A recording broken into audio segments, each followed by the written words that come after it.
1600 টাকা, অন হয়েছে 1660 টাকা, পাতা হইলে 260 টাকা, আলি হইলে 35 টাকা।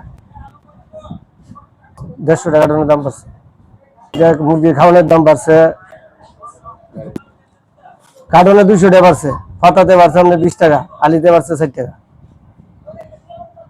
সারা রাজ্যে, সারা ভারতবর্ষে এরকম, রাজ্যে না, ভারতবর্ষের থেকে এটা খাওয়ানোর দাম বাড়ছে, ক্রিমের দাম বাড়ছে, প্রোডাকশন কমে আছে। ক্রিম উৎপাদন রাজ্যের মানুষের খাওয়ানো হইতো না, তো স্কুলে মিড ডে মিল করতে দিব, স্কুলে করতে দিব। রাজ্যে তো সীমিত ডিমও, রাজ্যে ডেলি 600 কার্টন ডিম লাগে 4000 কার্টন। বাড়িটা তো বাড়িতে পাঞ্জাব, অন্ধ্রপ্রদেশ, এই যে লেবার আছে, খাওয়ানোর দাম বাড়ছে, প্রোডাকশন কমে আছে গা, এরপরে ক্রিম বাড়ছে। আমরা মালিক আছে, মাই বাজন দিতেছে, যারা অনেকে মন্দির টানতেছে, অনেকে পাঞ্জাব টানতেছে, অনেকে হরিয়ানা টাকা আইনা ডিস্ট্রিবিউট করে আমরা বাচ্চা দিতেছে। রানী আমার আছে, সাম্বামুরা আছে, এরও দিতেছে।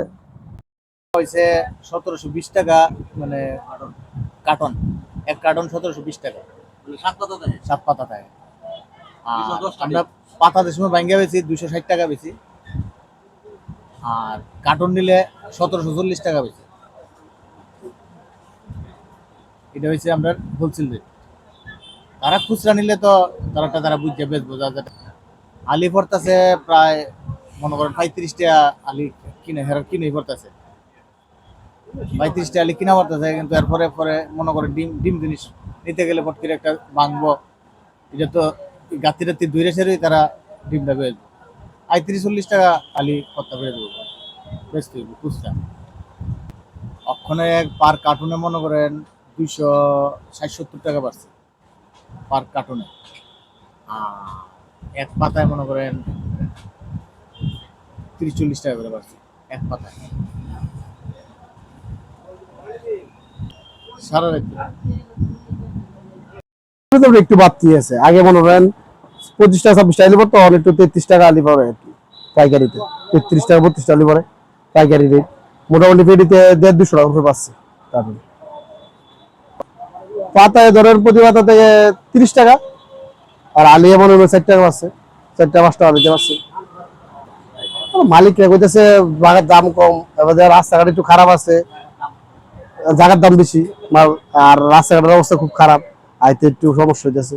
অন্ধ্রপ্রদেশ, পাঞ্জাব, ত্রিপুরার যে বেশিরভাগ দিবেন যে অন্ধ্রপ্রদেশ, পাঞ্জাব, দুই দেশের থেকে আইতেছে। আর আমরা লোকালও কিছু আছে কালেকশন, না লোকালে খুব কম তো কালেকশন, বাইরের থেকে আমরা নির্ভরশীল বেশি, বাইরের উপরে নির্ভরশীল, পুরোটাই বাইরের উপরে নির্ভরশীল।